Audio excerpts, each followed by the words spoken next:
Friends, we can all see that many white bloggers have millions of followers. Please support me too, because my followers are still few. Black bloggers also deserve to be famous. Raise fist medium dark skin tone. My friends, let's unite and lift each other up. Please press subscribe button and like.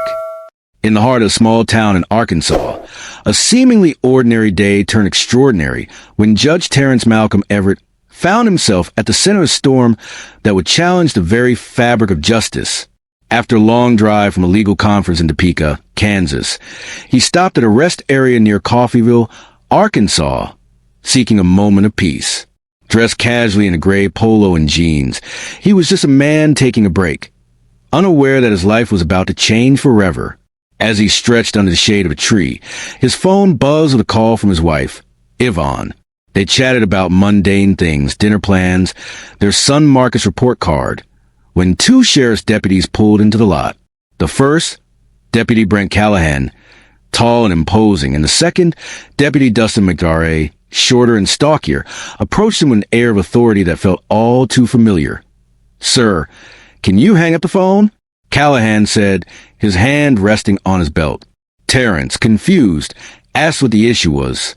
"We received a call about a suspicious individual," McDarray added, eyeing him with suspicion. Terrence raised an eyebrow, incredulous.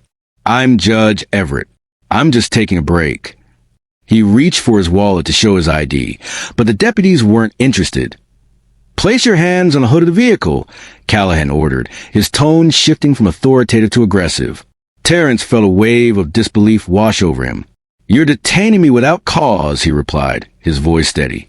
But before he could protest further, they grabbed his arms and forced him behind his back, handcuffing him like a common criminal in the back of the cruiser. Terrence sat in silence, his heart heavy with disgust rather than fear. He had spent years in courtrooms, advocating for justice. Yet here he was, a victim of the very system he served. Meanwhile, a teenager in a nearby SUV recorded the entire incident, capturing the moment when the judge was treated like a suspect. As the deputy stood outside the cruiser, Terrence's mind raced. He had presided over countless cases of misconduct, but this was different. This was personal. The irony was not lost on him. He was a judge, yet he was being treated as if he were a criminal. Just then, a Kansas state trooper arrived, his presence commanding attention. "Everything all right here?" he asked, scanning the scene. Upon recognizing Terrence, he ordered the deputies to release him immediately. "This is Judge Everett," he stated flatly, and the deputies' faces paled as they fumbled with the handcuffs. Once free, Terrence felt the weight of the cuffs linger on his skin. He looked at the deputies, not with anger, but with the clarity of someone who had witnessed this cycle too many times. "I'll be filing a report," he said quietly, his voice steady. The deputies offered no apology, their arrogance still intact. As Terrence drove home, he received a voicemail from the teenager's mother, who had recorded the incident. "I thought you should have a copy," she said. The video quickly went viral with the caption, "When a judge gets treated like just another black man." By midnight, it had garnered millions of views, igniting a firestorm discussion about racial profiling and police misconduct. When Terrence walked through the door, Yvonne enveloped him in a tight embrace. "I saw the video," she whispered, her voice trembling. "They really did that." He nodded, the weight of the day pressing down on him. "They didn't care who I was," he replied. "They just didn't listen." The next morning, the courthouse was packed with people from all walks of life, eager to witness the proceedings against the deputies. Callahan and McDarray entered, looking small and vulnerable without their uniforms. As Judge Everett took his seat, the atmosphere shifted. He was no longer just a judge. He was a symbol of accountability. "Deputy Callahan, Deputy McDarray," he began, his voice steady. "You are here today under internal review for conduct unbecoming of law enforcement officers." The room held its breath as he played the video, exposing the deputy's actions for all to see. "Do you understand how dangerous your assumptions were?" he asked, his gaze piercing. "You made your decision the moment you saw me." The silence in the room was palpable, the weight of his words sinking in. At this moment, the tension in the courtroom was thick. The audience was captivated, waiting for the judge's next words. Would he seek revenge, Or would he pursue justice? The air crackled with anticipation as the deputies exchanged nervous glances, realizing the gravity of their situation. Suddenly, the courtroom door swung open and a figure stepped inside, a local civil rights leader known for her fierce advocacy. She had been following the case closely and had come to lend her support. The atmosphere shifted again as her presence added a new layer of intensity to the proceedings. "Your Honor," she called out, her voice strong and unwavering. "This isn't just about you. This is about every person who has ever been treated unjustly.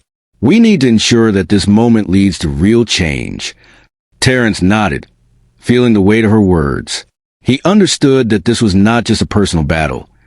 It was a fight for justice that resonated far beyond the courtroom. The audience leaned in, captivated by the unfolding drama, aware that they were witnessing a pivotal moment in the fight against systemic injustice. And just as the tension reached its peak, Terrence took a deep breath, ready to respond. "You're right," he said, his voice steady. "This is about all of us. It's time to hold those in power accountable, not just for my sake, but for the sake of everyone who's been silenced." The room erupted in applause, the energy palpable. Terrence felt a surge of determination. This was the moment he had been waiting for, a chance to not only seek justice for himself, but to ignite a movement that could change the narrative for countless others. But just then, a shocking twist emerged. The deputies, realizing the tide was turning against them, announced their intention to file a lawsuit against the judge for defamation, claiming that his public statements had damaged their reputations. The news sent shockwaves through the courtroom, reigniting the debate over police accountability and the power dynamics at play. Terrence felt a mix of disbelief and anger. How could they turn the narrative around so quickly? He knew he had to respond, not just for himself, but for everyone who had ever faced injustice. The courtroom was not just a place for legal battles. It was a battleground for truth and integrity. "This is not just about me," Terrence said, his voice rising above the murmurs. "This is about a system that has failed too many people for too long. If we allow this to go unchallenged, we are complicit in the very injustices we claim to fight against." The audience was silent, hanging on his every word.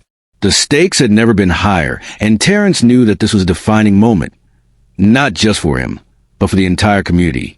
And as he prepared to continue, the tension in the room was palpable, the air thick with anticipation. Would he be able to turn the tide in favor of justice?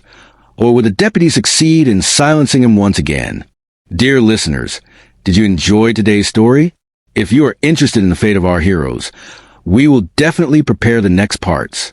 Subscribe, because your attention and feedback are our greatest source of inspiration.